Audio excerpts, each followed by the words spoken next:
Ceci est un livre audio autogénéré par Google. Les élites au Gabon, essai de définition et de classification. Résistance, défaillance et dilatation des élites universitaires au Gabon. Grégoire Biyogo. Éléments de terminologie. Pertinence de la tenue du colloque. Choisir de réfléchir sur le rôle historique, les avancées, les errements ou les perspectives actuelles des élites gabonaises, c'est se donner droit à une réflexion sur l'histoire du Gabon, car les élites en constituent pour une large part la visibilité, renvoyant à la fois à l'histoire sociale, religieuse, économique, politique et intellectuelle. Or nous le savons, cette histoire reste pour l'essentiel à écrire, tandis que le problème du déni de la mémoire et de l'événement perdure. C'est que les élites jouissent à tort ou à raison d'une réputation douteuse, plus encore en cette période de crise économique accentuée. Qu'en est-il réellement ? Qu'est-il advenu à ceux auxquels on a donné le titre d'élite, pour caractériser leurs compétences et leur aptitude à produire les meilleures performances dans les principales activités de la cité ? Le parti de ce colloque me paraît à ce titre justifié, au moins pour élucider ce paradoxe demeuré pour l'essentiel non questionné, non examiné rigoureusement. Et cet état de tabula rasa a principalement déterminé mon accord à y participer. D'autant que notre génération court un risque inouï, celui de l'amnésie du présent après celle du passé dont nous commençons seulement à sortir. Les pères de la question des élites. Sur le plan méthodologique, il convient d'abord de préciser que les principaux théoriciens modernes des élites, Gaetano Mosca, Vilfredo Pareto et Robert Michels, ont en partage l'héritage machiavélien qui consiste dans la séparation de la politique et de la morale, rompant ainsi avec la tradition platonico-aristotélicienne. Travaux auxquels il convient d'ajouter l'œuvre de synthèse de Giovanni Busino, 1988 et 1992, qui a eu le mérite d'éditer les œuvres complètes de Pareto. Dans le dictionnaire de sociologie, Françoise Bleuss, Jean-Pierre Norek et Jean-Pierre Roux semblent présenter une théorie des élites qu'ils définissent comme un substitut à plusieurs égards de la théorie marxiste. La théorie des élites repose sur une idée centrale. Partout et à toute époque, c'est une minorité d'individus qui dirige la majorité. Cette théorie s'est construite en opposition à la théorie marxiste, à deux niveaux. D'abord parce qu'elle réhabilite le rôle propre de la sphère politique, là où les marxistes ne voient dans la domination politique qu'un sous-produit de l'exploitation économique. Ensuite parce qu'elle conçoit l'histoire comme un mouvement cyclique faisant se succéder au pouvoir différentes minorités, là où les marxistes envisagent la fin de toute domination politique dans la société sans classe. Pourtant, la définition en est autrement plus complexe, qui intègre plusieurs enjeux. Essai de définition restreinte de l'objet. Envisagé d'un point de vue statistique selon le modèle de Vilfredo Pareto, je conçois la notion d'élite au pluriel, bien qu'il soit quasiment impossible de séparer l'usage du singulier de celui du pluriel comme le montre l'auteur italien, qui envisage deux définitions de l'élite. L'une est générale qui impute le pluriel et l'autre, plus restreinte, qui désigne l'élite dirigeante au singulier. Ces deux définitions paressiennes sont consignées dans les systèmes socialistes, cours professés à l'Université de Lausanne, Paris, Girard et Brière, De Vol. Volume 1 sur 1902 et volume 2 sur 1903, et le fameux traité de sociologie générale, extrait des œuvres complètes éditées par Giovanni Busino, tome 12, Genève, Droz, 1968, premier édit. Italienne, 1916, où la question semble connaître une formulation plus ferme, plus systématique. Pareto conforte sa thèse de l'interférence des deux définitions, à l'aide de sa théorie de la circulation des élites. On concédera aisément que dans le contexte des élites universitaires qui sont le sujet de cette communication, nous sommes en présence de plusieurs niveaux de stratification. J'emprunterai donc volontiers la conception statistique et l'idée de performance à Pareto. Rappelons à cet effet qu'il définit l'élite comme une minorité, obtenant les meilleurs résultats dans chaque spécialité. En revanche, je ne suis pas certain de le suivre dans sa déduction que je juge méthodologiquement expansive selon laquelle il y aurait autant d'élites que d'activités. Bien que cette idée me paraisse cohérente, ainsi que celle qui soutient que la supériorité de leur performance est le critère normatif pour déterminer les élites, j'entends mettre l'accent sur une toute autre typologie, en retenant 7 types. Typologie générale des élites. Les élites technocratiques et bureaucratiques. Les élites religieuses. Les élites économiques et financières. Les élites secrètes. Les élites informelles. Les élites universitaires. Les élites politiques. Les 3 acceptions de la notion d'élite. De la sorte, j'ai retenu 3 acceptions du terme élite dans le cadre de ce texte. D'abord celle classique qui définit l'élite comme la classe dominante, c'est-à-dire l'élite gouvernementale selon la terminologie de Pareto. Celui-ci reprend à son compte les 2 catégories machiavéliennes de la force et de la ruse, comme les 2 qualités indispensables de l'élite gouvernementale, qu'il considère comme le sommet des activités. La force apparaît ici comme l'instrument de la conquête du pouvoir, tandis que la ruse en garantit le maintien. C'est la ruse qui autoriserait donc la reconnaissance de ceux qui sont soumis au pouvoir. Ensuite, la seconde acception définit les élites comme une catégorie minoritaire de personnes conscientes de ses valeurs, de sa position sociale, de son prestige et de son pouvoir. Dans la troisième acception, inaugurale et plus restreinte, les élites universitaires constituent quelques personnes occupant une position intellectuelle et heuristique prééminente du fait du caractère performant et décisif de leurs recherches et de la posture stratégique de l'institution universitaire, considérée par Derrida comme le lieu inconditionnel de la production du discours critique et de la recherche de la vérité, l'université sans condition. Lieu aussi de reproduction, de renouvellement des élites. Ce sont donc des groupes de personnes influentes, productrices d'idées, de théories, de livres, de systèmes de pensée susceptibles d'influencer directement les champs symboliques, économiques et politiques. Mais aussi des personnes spécialisées, toujours en compétition selon la conception kuhnienne de la rivalité des paradigmes de la science et des groupes de recherche.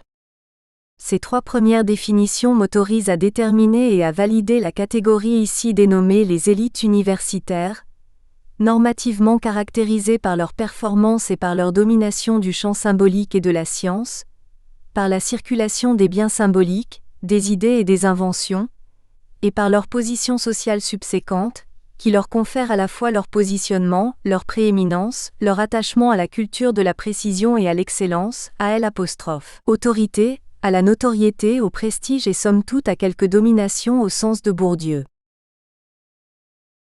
Typologie des élites universitaires.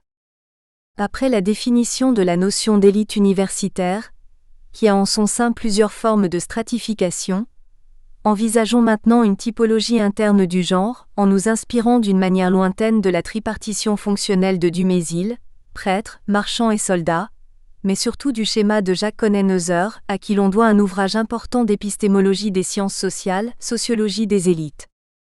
D'abord l'élite jouissant d'une réelle notoriété académique, porteuse de valeurs nouvelles, de ruptures paradigmatiques et de performances scientifiques. Par sa dynamique de la recherche, par son renouvellement des grilles d'analyse, cette catégorie que je nomme élite heuristique constitue l'essence de l'élite universitaire.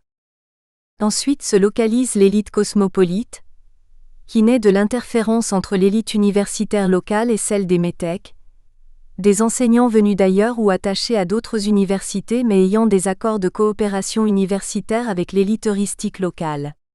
Cette interférence crée une nouvelle dynamique et de nouvelles combinaisons à tous les niveaux de l'institution universitaire. L'élite technocratique et bureaucratique, administration universitaire, structure interne, syndicats et associations légiférant et réifiant la norme universitaire. Les élites universitaires du pouvoir, plus ou moins anonymes, cercles philosophiques, idéologiques, réseaux de vente, structures parallèles. 4.1. L'élite obscurantiste, symbolisant la résistance au progrès scientifique. 4.2. L'élite universitaire validant le système. 4.3. L'élite universitaire de l'opposition. L'élite par position. Personnel apparemment anonyme placé à tous les niveaux de l'institution universitaire pour défendre des intérêts extérieurs à la corporation universitaire. L'élite d'imputation. catégorie de l'administration universitaire qui ne s'intéresse ni aux valeurs intrinsèques ni aux programmes ni aux projets de l'université pour désigner des responsables internes mais entretiennent des critères obscurantistes. Conclusion.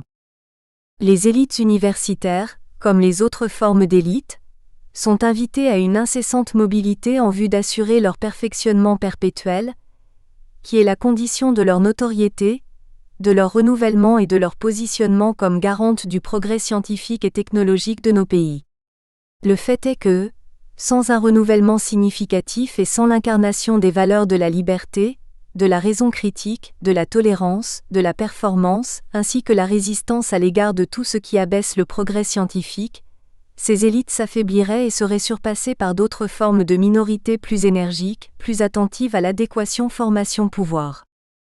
Toute la question est de reprendre en main ce destin, de plus en plus en crise, qu'elles ont pu jouer naguère ailleurs de pourvoyeuses d'idées nouvelles, pour que les élites universitaires du Gabon, après avoir conquis le principe d'une relative autonomie de pensée, s'inventent de nouveaux paradigmes, de nouvelles formes de lucidité et de résistance à l'intolérance et à l'obscurantisme. Outre leur rôle de gardienne des lumières et des énigmes de la cité, à la manière du Sphinx, les élites universitaires devaient nécessairement être opposées au régime antidémocratique et à l'intolérance, tant elles sont ouvertes aux changements sociaux, à la différence et à la compétition. On peut de ce point de vue méditer ce propos des auteurs du dictionnaire de sociologie, lorsqu'ils écrivent aux pages 151 et 152. Les élites jouent également un rôle important dans le changement social. Pour certains, c'est l'action des minorités actives, d'élites, qui fait progresser la modernisation, et ce serait l'absence ou la faible qualité des élites entrepreneuriales et administratives et politiques qui expliquerait les difficultés que les pays en développement rencontreraient pour se moderniser. Pour d'autres, au contraire, leurs problèmes proviendraient des écarts entre des élites occidentales, devenues étrangères aux valeurs traditionnelles de leur pays, qui seraient totalement coupées de la masse de la population. Il faut pourtant souligner la complexité de la notion d'élite universitaire. Écrite au pluriel, elle écarte toute forme d'uniformité et de linéarité. Dans les 4 catégories que nous avons définies, seule la première, l'élite heuristique, représente le fer de lance du progrès scientifique. D'autres formes d'élite subsistent dans l'institution universitaire, qui dévoie sa vision subversive et dissidente. D'où ce bouillonnement et ces contradictions permanentes au sein d'une université, qui reste pourtant l'avant-garde de la contestation et de la résistance face au bâillonnement de la science.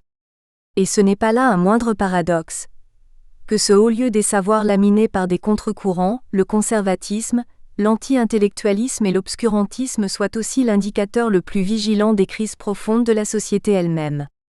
C'est que, par sa composition bigarrée, par l'essor de l'idéologie technocratique et le radicalisme de son avant-garde heuristique, l'institution universitaire est le lieu par excellence des tensions, des confrontations d'idées et d'intérêts de toutes sortes. Les élites universitaires se trouvent ainsi prises dans un mouvement permanent de confrontation interne. Ceci crée, qu'elles le veuillent ou non, un bouillonnement d'idées, de tendances et surtout d'intérêts qui favorise l'émergence et le maintien de l'esprit critique, la croissance de la masse critique, la vigilance et somme toute, l'instauration de la tradition de la discussion argumentée. Encore convient-il de distinguer le régime interne de l'argumentation afin de susciter dans le corps universitaire davantage d'adhésion à l'argumentation démonstrative et non à l'argumentation d'autorité, à une certaine tradition sophistique et obscurantiste, extrinsèque à la science. Le défi des élites universitaires est là, dans la persistance de l'élaboration d'un corps d'hypothèses attaché au contrôle des connaissances, à la rigueur de la démonstration, de la vérification et aux tests en laboratoire au sens popperien. L'avenir de nos universités se joue là, dans le renouvellement de l'enseignement des humanités classiques, l'invention des théories et des méthodes adaptées au contexte africain lui-même et à la science contemporaine. Annexe. Essai de périodisation de l'histoire intellectuelle de l'université gabonaise. La création de l'université gabonaise et la réification de l'État, 1970 à 1989. La création de l'université et les cycles précoces de la réification et de la répression des élites universitaires par l'État, 1970 à 1989. Les années noires des premiers étudiants et universitaires gabonais. Le tournant politique allant de 1989 à 1990 et l'émergence d'un nouveau style de syndicalisme universitaire caractérisé par la résistance à la politique anti-universitaire, obscurantiste et antidémocratique du système. Le point saillant ici étant le basculement de l'histoire de l'université, qui s'invente un rôle d'avant-garde et de contre-pouvoir puissant et prestigieux. 2. Le tournant insurrectionnel allant de 1990 à 2000 et la naissance de la Corporation des universitaires. La radicalisation du syndicalisme, la règle du parallélisme des formes et des procédures entre les deux universités de Libreville et de Mazoukou. L'affrontement historique de la classe gouvernante avec les élites universitaires, les années rouges de l'université, suppression des salaires, affectation disciplinaire à l'intérieur du pays dans des collèges et lycées, éclatement et fermeture des universités. La consolidation du corps universitaire entendu comme corps d'élite et de résistance. 3. L'organisation et la percée des laboratoires et des centres de recherche. Université Omar Bongo égale 25 centres de recherche, 2000. Le travail de cooptation, d'initiation à la recherche et de formation des nouveaux docteurs au sein des centres de recherche. Avec à la faculté des lettres. Le CERGEP dirigé par Opivia, professeur titulaire CAM, paradigme géopolitique. L'ICAD dirigé par Grégoire Biyogo, professeur habilité à diriger des recherches, paradigme du trait d'union entre l'égyptologie, l'épistémologie et les sciences de l'homme et de la société. Le LUTO du recteur Mbot, paradigme de la collecte des données orales et des institutions anciennes. La dynamique de la publication, sa philosophie d'émulation subséquente et de formation des élites académiques jouissant d'une grande renommée nationale et internationale. La dynamique de la participation au concours d'évaluation des enseignants par des organismes internationaux, CAM, système français, américain, belge, et l'émulation interne des laboratoires, des centres de recherche et des départements. 4. Défaillance et dilatation de l'idéal de la résistance et de l'adéquation formelle entre la valeur et sa représentation. L'auto-révérence syndicale face au système dominant et la perte du prestige, de l'autorité et du pouvoir universitaire. La surpolitisation de l'université autant interne qu'externe. La posture des enseignants dans l'institution universitaire sur le mode du tremplin. Le double langage entre assemblée générale et bureau directeur des syndicats, modération, altération et réification des missions de l'Assemblée, corruption des objectifs du syndicalisme. Stratégie de nomination des membres du bureau par la classe dirigeante pour démanteler l'unité et le pouvoir, et résignation à l'acceptation par certains universitaires. Démantèlement et autodémantèlement du processus de l'élection des chefs d'établissement et de département, conformément au rang universitaire. Retour à la nomination des chefs d'établissement et de département, selon des critères arbitraires et d'imputation.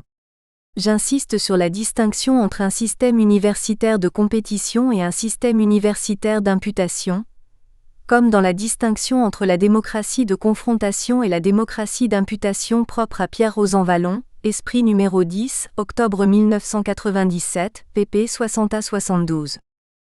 On passe ainsi d'un régime politique de la responsabilité à un régime individuel de la responsabilité, page 60. Ou encore, la démocratie de confrontation est un régime où la compétition des partis entretient un débat public structuré par des programmes ou des projets. Ce système politique est actuellement en crise. Le brouillage des repères du débat politique a donné lieu à une démocratie d'imputation, où l'on ne juge plus des programmes ou des projets mais bien des hommes. 5. Les années de consolidation de l'idéologie dominante. Critique de la doctrine de l'équilibre régional et sa réification par le système universitaire. 1. L'axe objectif de la doctrine de l'équilibre régional ou de la géopolitique interne viserait à corriger l'élitisme et à lui opposer la représentation de toutes les régions sans nécessairement requérir les critères du mérite et de la performance dans la division du travail et la répartition des tâches. L'effort ici consiste dans la distribution de la responsabilité publique à une minorité des représentants des 9 provinces du pays. Ce dont retourne ce système aurait ainsi partie liée avec la décentralisation du pouvoir et son extension dans les masses à travers le principe de désignation régionale des représentants. Un tel système introduit une autre table des valeurs, de référence et de normes. La dynamique est essentiellement un jeu de visibilité de la totalité du pays. Cette régionalisation des postes a eu son moment de sympathie, comme ceux de sa réfutation. Paradoxalement, l'université, entendue originellement comme le lieu de l'apprentissage de l'objectivité et du règne de la performance, a semblé y adhérer, s'y reconnaître, au moins par plusieurs aspects qui constituent sa structuration interne. 2. Réification et dérive de l'idéologie dominante.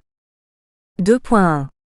Les risques de reproduction ethnique des responsabilités universitaires. 2.2. L'admission au concours. 2.2. La correction et la notation. 2.3. L'octroi des bourses. 2.4. La nomination des chefs d'établissement et des chefs de département. 2.5. La pensée unique.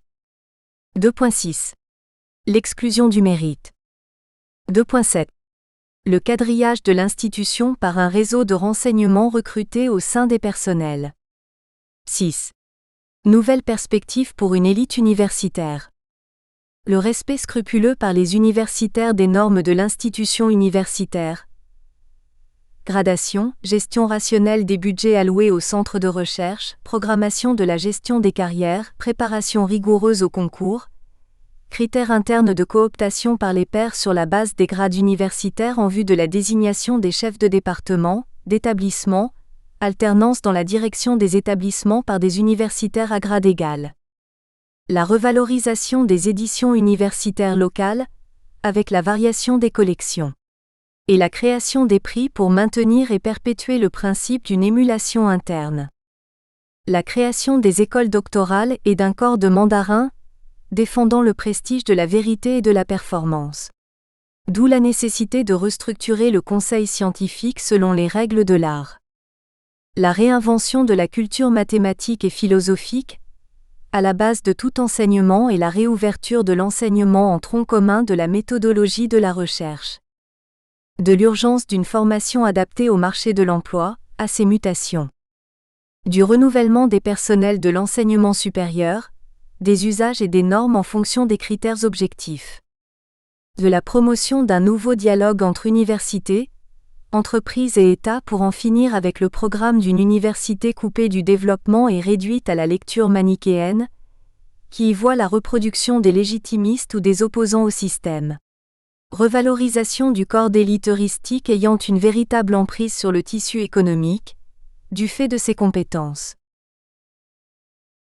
La construction de l'élitisme au Gabon, les enjeux de la prépondérance des instruits sur les masses, 1910 à 1990. Gilles-Christ Anissé Nzenge Igwemba. La nécessité de s'interroger sur une frange de la population gabonaise lettrée, qui passe pour être une élite potentielle, renvoie à une réflexion objective qui doit permettre de voir plus clair dans le phénomène de l'élitisme. La classe dite élite gabonaise tire ses origines de la période coloniale. Notre regard s'oriente vers les personnes qui, au contact de la civilisation européenne, ont graduellement intégré celle-ci. Le Larousse définit le terme élite ainsi, petit groupe considéré comme ce qu'il y a de meilleur, de plus distingué, qui se distingue par de grandes qualités. S'agissant du Gabon, on constate que les premières personnes ayant intéressé les autorités coloniales furent, si l'on s'en tient aux archives 11, les responsables des villages encore appelés chefs de village. Ces chefs, par souci de la collecte de l'impôt indigène, furent dotés d'un prestige social en récompense des services qu'ils rendaient à l'administration coloniale. D'autres, avec le temps, tirèrent profit de cette logique coloniale qui consistait à coopter quelques personnes susceptibles de servir en qualité d'agents administratifs coloniales. L'autorité coloniale suscita auprès des populations autochtones un certain attrait, en raison de son prestige social. S'appuyant sur l'œuvre de Frantz Fanon, Les damnés de la terre, Marc Ferraud note que Le regard que le colonisé jette sur la ville du colon est un regard de luxure, un regard d'envie. Rêve de possession, s'asseoir à la table du colon, coucher dans un lit de colon avec sa femme si possible. Cette fascination fut le fondement de la mutation qui allait suivre quoique, comme le note Théophile Obenga, tout change et tout évolue, à travers le temps dans l'ensemble de l'univers incommensurable. Toutefois, l'ensemble du paysage sociologique en est bouleversé. L'homme privé de cet équipement social et culturel se trouve désemparé et disponible. Il est à prendre, d'autant plus facilement qu'il est dépourvu de ces nouveaux biens. La production de la vie sociale dépend donc des caractérisations des activités des autres, des nôtres, des intentions qui leur sont imputées et des raisons que nous sommes prêts à leur attribuer 15. Ainsi, comme le signale Elikiam Bokolo. Pour mettre en place et faire fonctionner le système colonial, les Blancs ne suffisaient pas. Il fallait aussi et surtout les Noirs. Non seulement la masse, objet de la colonisation, mais également une classe ou des classes intermédiaires, en charge des travaux que les Européens ne pouvaient, faute d'hommes, de compétences spécifiques, ou ne voulaient pas faire. Tantôt instruments de légitimation, tantôt courroies de transmission, souvent factotum, cette catégorie intermédiaire des cadres africains se composait principalement de deux entités, les chefs traditionnels et une nouvelle élite. Il s'agit donc, pour la dernière entité citée, d'une nouvelle élite et non d'un groupe d'intellectuels. Car ces cadres d'un genre particulier se composaient des auxiliaires de l'administration coloniale, notamment les fonctionnaires et les chefs traditionnels. Or, l'intellectuel se définit par ce qu'il fait son intervention sur le terrain du politique, compris au sens de débat sur la cité. Il est l'homme qui communique une pensée, influence interpersonnelle, pétitionnement, tribune, essai, traité. Et dans son contenu, la manifestation intellectuelle sera conceptuelle, en ce sens qu'elle supposera le maniement de notions abstraites. En d'autres termes, l'intellectuel sera donc un homme du culturel, créateur ou médiateur, mis en situation d'homme du politique, producteur ou consommateur d'idéologie. Il s'agira, précisent Pascal Horry et Jean-François Sirenelli, d'un statut, comme dans la définition sociologique, mais transcendé par une volonté individuelle, comme dans la définition éthique, et tourné vers un usage collectif. Ces définitions très restrictives de l'intellectuel, appliquées au cas du Gabon colonial, excluent l'ensemble des populations colonisées. Notre étude s'inscrit sur une périodisation qui commence en 1910, année correspondant à la mise en place du gouvernement général de l'AEF. En effet, c'est ce cadre administratif qui régit la politique coloniale française en Afrique équatoriale. L'année terminale 1990 symbolise un changement majeur dans la vie politique gabonaise. Nous espérons que vous avez apprécié cet aperçu. Pour continuer à écouter ce livre audio sur Google Play Livres, utilisez le lien dans la description de la vidéo.